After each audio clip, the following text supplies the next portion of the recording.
আসসালামু আলাইকুম। রোমান সংখ্যায় এককে প্রকাশ করা হয়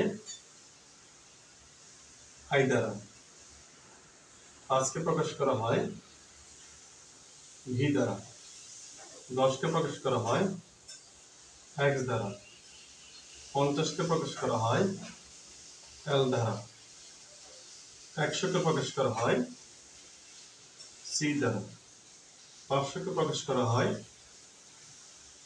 বি দ্বারা, 1000কে প্রকাশ করা হয় এম দ্বারা। রোমান সংখ্যার নিয়ম অনুসারে একটা প্রতীক পরপর তিনবারের বেশি বসতে পারে না। সেক্ষেত্রে আমরা যদি 30 লিখতে চাই, আমরা লিখতে হবে এক্স এক্স এক্স, তিনবার বেশি বসতে পারবো না। কিন্তু আমরা যদি 40 লিখতে চাই, সেক্ষেত্রে আমাদেরকে লিখতে হবে কি এক, এই 50 থেকে 10 বিয়োগ।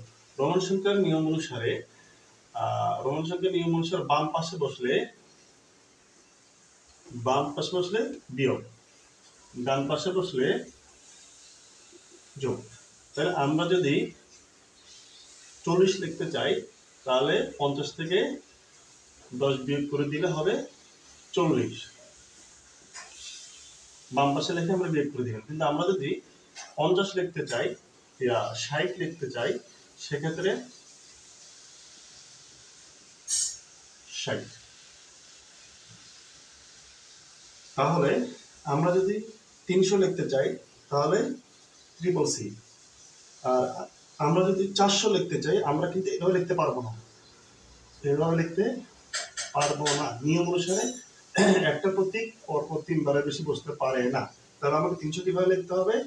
যেহেতু বামে বসলে বিয়োগ, 50 বিয়োগ 100, 400 সমান 400। ধন্যবাদ সবাইকে। আসসালামু আলাইকুম।